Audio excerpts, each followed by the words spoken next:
Hey everyone, it's Jananie and welcome back to my channel, The Story Ain't Over. So today I am coming to you with a video that I've been meaning to do for a while now. I was planning to do it at the end of 2018, but here we are at the beginning of 2019. Happy New Year everyone, and I'm going to tell you my top 10 books of 2018. So these are the top 10 books that I loved during the year of 2018. So these are books that I read during 2018, not necessarily the ones that came out in 2018. So I will say that although this is like the top 10, the first 5 that I'm going to mention are at the bottom of my top 10 list, and they don't really have a particular order. I didn't like one more than the other particularly, but for the top 5 I definitely did kind of rank them. So the last book that I will mention is my #1 favorite book of the year. You can probably already guess it if you've been watching my recent videos because I talk about it like every passing second, but you'll just have to wait for the end of this video to confirm that guess. Alright, so coming in number 10 from my top 10 books of 2018 is one that I'm really surprised is actually on this list. I was really excited about it when it was coming out and when I had heard about it, and I just didn't really know anything about it when it was coming out. So when I went into it, I had no expectations, and then I read it and I absolutely loved it. And it's just one of those books that was told in a way that was really compelling, and I was just rooting for the main character, and she was just such a flawed and kind of crazy character, and it was just so real. And that book is An Absolutely Remarkable Thing by Hank Green. This is Hank Green's debut novel, which is a little bit why I was kind of apprehensive going into this book. He is John Green's brother, if you didn't know. So I love some of John Green's books, but I didn't know anything about Hank's writing, and so I wasn't sure if it was actually going to be good. But here we are, it's on my top 10 list. I absolutely love this book. I know a lot of booktubers really like this because it does deal with kind of minor fame and popularity and that kind of thing, and it's about this girl who is a YouTuber, which is so wild and crazy and meta, and it comes from a place of truth because Hank himself is a YouTuber. So I just thought it was a really interesting book. It is sort of a sci-fi, but most of it really deals with kind of April's rise to fame and then kind of her dealing with the aftermath and the repercussions of that. I definitely think this is a book that you should go into without knowing anything about it, like not knowing too much about it, because it is kind of one of those crazy, hard to explain, eccentric kind of books. The main character is really weird. There's like a lot of weird things that happen in this book, but I absolutely loved it. I did feel like I wanted more out of the ending, which is probably why it's on the lower end of this list, but still really enjoyed it, and I'm really excited to see what Hank is planning to do in the sequel. I do feel like it does stand on its own really well, but I'm really interested just to see what happens with the rest of the characters. So that was my 10th favorite book of the year. So as for the next book coming in at number 9, as I said, the last 5 books on this list of 10 aren't really in a particular order. So this book wasn't necessarily better or worse than the ones that are coming after it or before, but coming in at number 9 is a book/series which I absolutely loved and I discovered this year. It came out a while ago and I just never got around to reading it, and I'm so glad I finally got around to it this year. I read the first book in January and loved it, and that is An Ember in the Ashes by Sabaa Tahir. This was an amazing series. I absolutely love it. There are 3 books out right now, so An Ember in the Ashes, A Torch Against the Night, and Reaper at the Gates.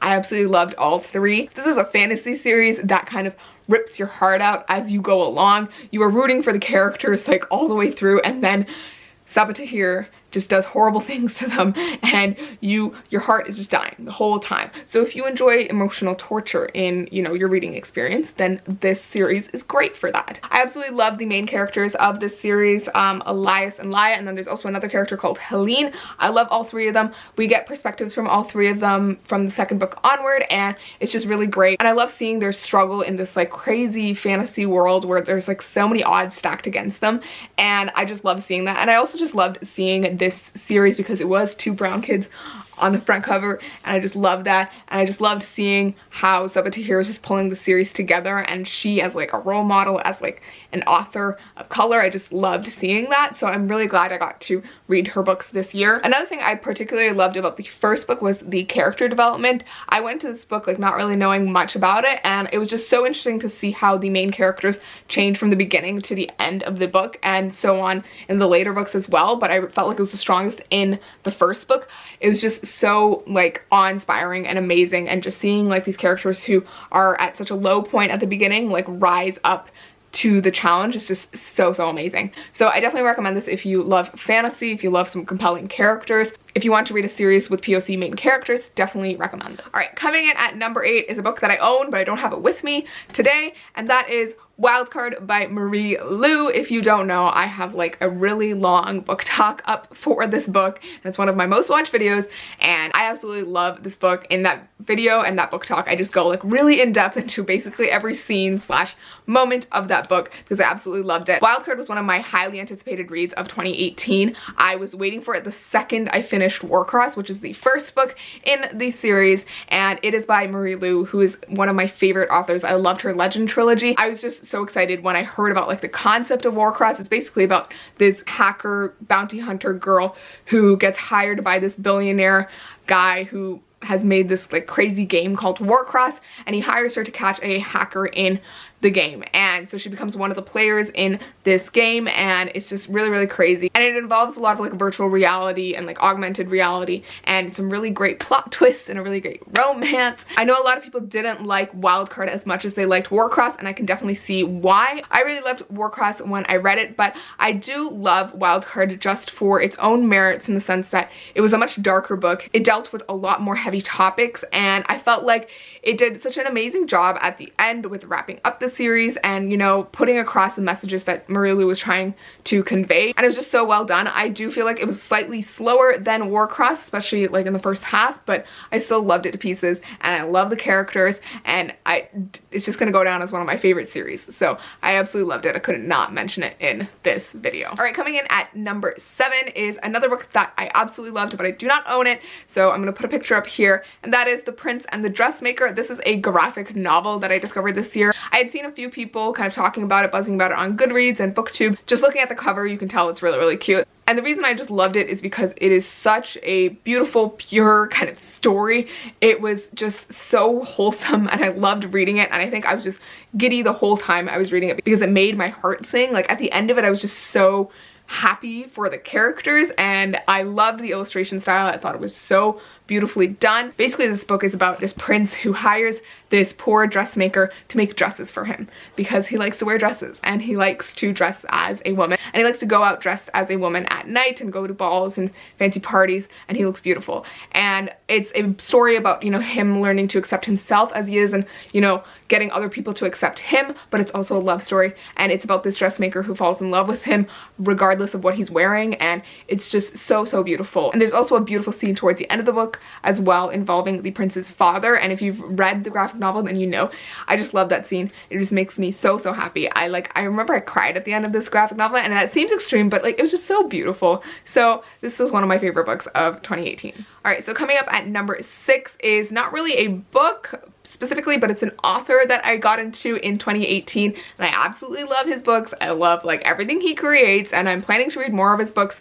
in 2019, but specifically I'm talking about For Everyone by Jason Reynolds. So Jason Reynolds is the author that I'm absolutely in love with this year. I think in the summer I got really obsessed with his stuff because I read this little short poem speech thing that he wrote, and I also read one of his books called Long Way Down. I'll put the picture here. It's a novel written in verse, and it's very short. It was such a beautifully done book. Jason Reynolds actually narrates the audiobook for it as well, so that was really beautiful because that's what I listened to when I read the book. I didn't read it physically, I listened to the audiobook, and I absolutely loved it.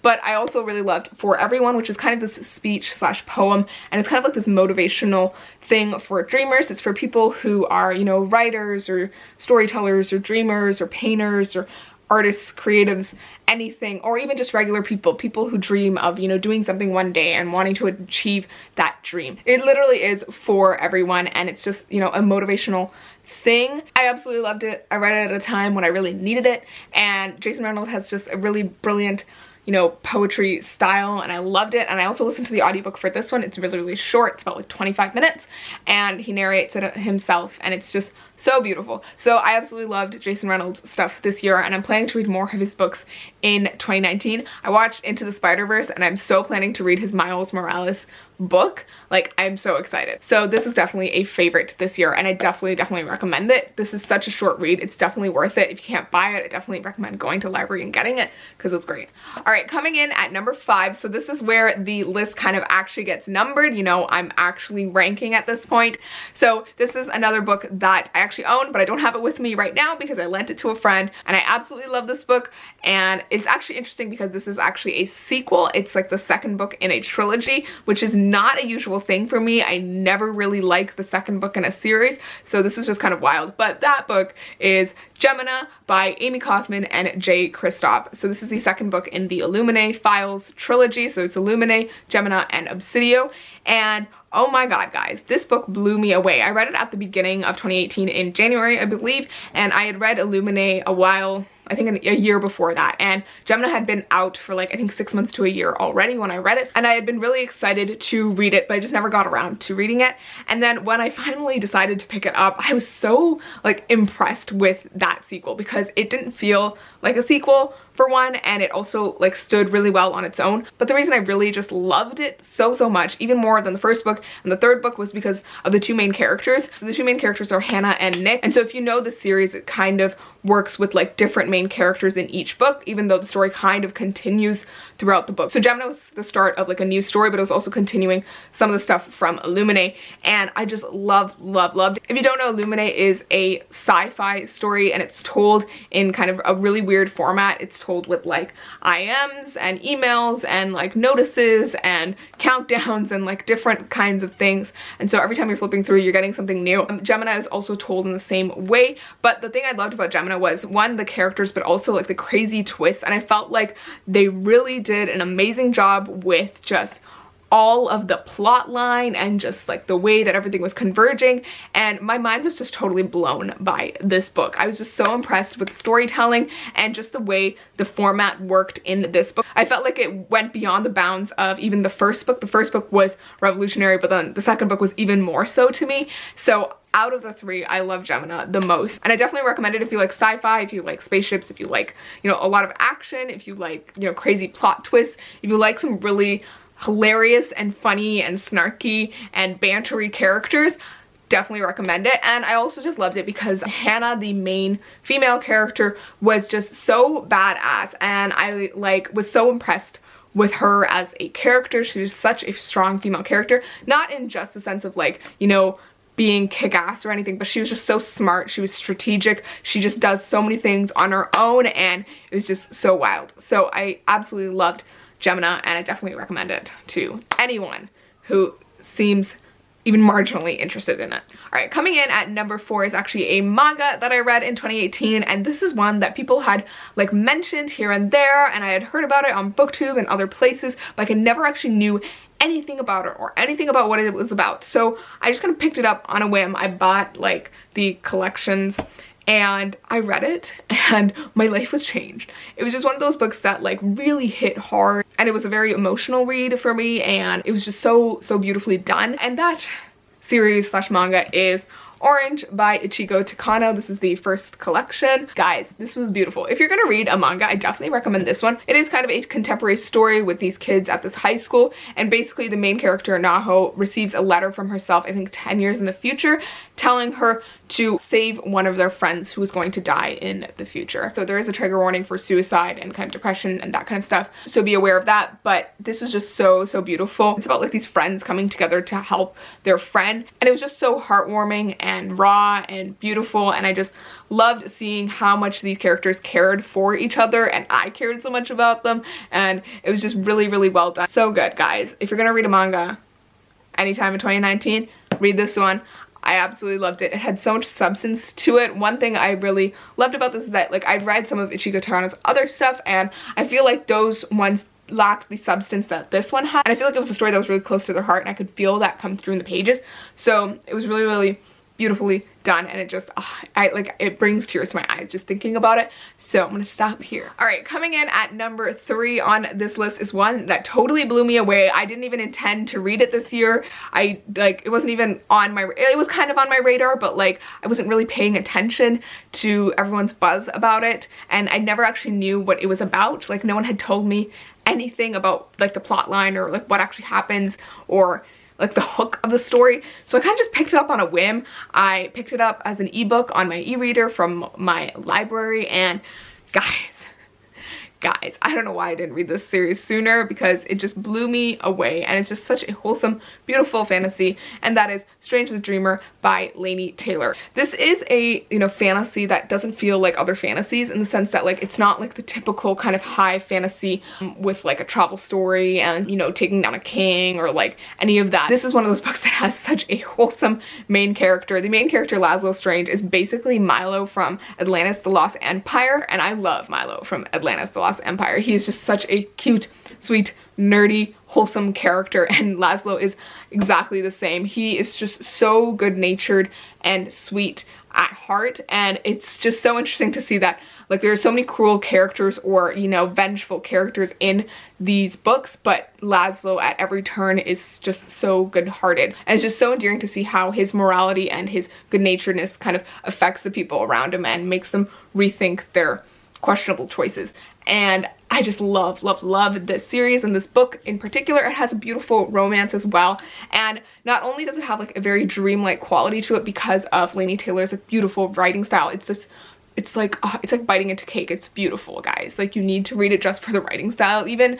But aside from that, one of the things I really loved about this book is that it deals with kind of the aftermath of oppression and war, and it deals with how sometimes the people on the side of the oppressor, once the oppressor is taken down, can become the oppressed afterwards, which is a really strange way to put it, and I don't know how to explain it without spoiling things, but it's just, it shows how no one is, you know, inherently good or evil, and how a lot of things are circumstantial, and how even people who have done bad things deserve a second chance. And it's just really goddamn beautiful, guys, and I just really recommend it. If you are looking for a fantasy to read this one. All right, coming in at number 2 is one that I seriously thought was gonna be my favorite book of the year, but my number 1 favorite book of the year blew it out of the park. But still, I love this book. It was one of my first reads of the year. This is the sequel to the first book, which is another interesting case where I like the sequel better than the first one, which is also interesting because I know a lot of people didn't like the sequel as much as the first one, but I did, and that is Thunderhead by Neal Shusterman. This is the sequel to Scythe by Neal Shusterman, and it's part of the Arc of Scythe series. The 3rd book is coming out sometime in 2019, I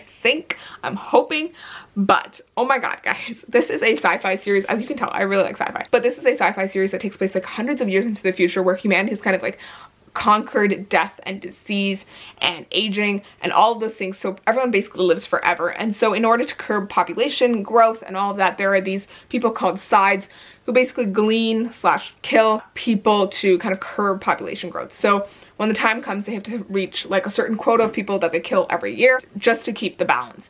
And then the world is also run by this kind of AI called the Thunderhead, and it has a cloud of all human knowledge, and it runs basically everything and has eyes on everything, and it's kind of like this utopian world. So in the first book, these 2 characters become the apprentices of a Scythe, and they're going to train to become Scythes themselves. And there's just a lot of fallout from the first book that comes into play in the 2nd book, and the AI character has a much bigger role in the 2nd book, hence why it's called Thunderhead. This book just blew me away just because of, you know, the whole world and how it's imagined, and it really makes you consider what it means to be human and what it means when you no longer age and what it means if you're living forever and all the moral kind of implications of that. But this series also has just some really great like plot twists and action sequences and some really great kind of moving parts. This one in particular felt so interesting because we get a new character in this one whose purpose you don't really understand until like the end of the book, and it was just so well done, and this book just blew me away. My mind was just blown, and I was just like, how did this author just like conceive of this idea, because it was just so wild to me.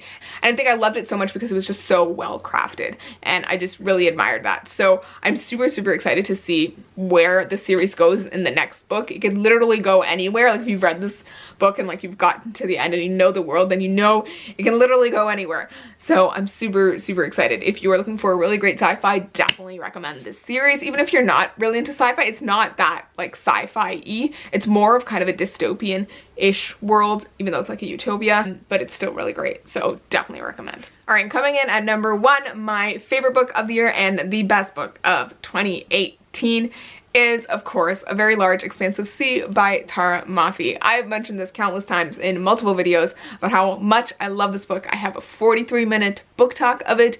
Go watch it for my full thoughts on it and a lot of spoilery bits, but I do have a non-spoilery bit at the beginning. I love this book. It basically follows our main character, Shireen, who is a 16-year-old Iranian-American Muslim girl who is living in America post 9/11, a year after 9/11, and kind of navigating her high school life. And it also really deals with her relationship with this white boy at her school named Ocean, and you know, them falling for each other, but also using that relationship as a way to show how the Islamophobia and hate and racism and xenophobia kind of comes into play and becomes so much stronger when she's in a relationship with this quintessential white American boy. And it's just such a, you know, precise and decisive and harsh and hard-hitting book. It is also a really beautiful book. Like, their relationship was just so beautiful to me, and just seeing Shireen's process of taking down her walls and trying to see the nuances and the goodness in people, even though she's receiving all of this hate and racism, and trying to find the good in the world regardless. It was just so, so beautiful. I love this book because it was just so truthful. I related to the main character a lot, and I just think it's one of those books that it's like really short, it's a really quick read, and it's just one of those books that you can read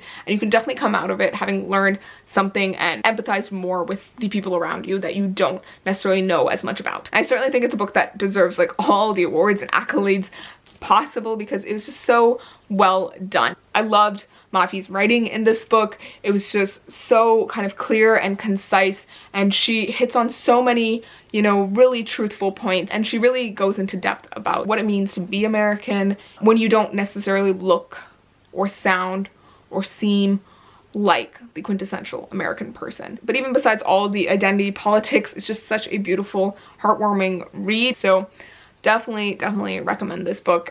If you are going to pick up any book that I mentioned today, as I said in my book haul, pick up this one because it was amazing. It was my favorite book of the year. Do me a favor, read it. It's amazing. Let me know your thoughts on it. All right, so those are all the books that I loved in 2018. My top 10 books, the books that I thought were the best of the ones that I read in 2018. I hope you enjoyed this video. Thank you so much for watching. Please let me know if you have read any of these books, what you thought of them. If you haven't read them, are you planning to read them? What were your top 10 books of 2018, the ones that you read and loved? I would love to hear about them and discuss with you in the comments. And as always, all my social media information is down in the description box below. I'm on Goodreads, Instagram, and Twitter. And I also think I have a Tumblr in there where I don't actually post anything, but go check it out. But thank you so much for watching. I am super excited about 2019 and all the amazing books that I'm going to read. So can't wait to continue this journey on this channel. So thank you so much for watching and making this possible and supporting my videos. So I will see you in my next video, and as always, please remember that this story ain't over. Bye!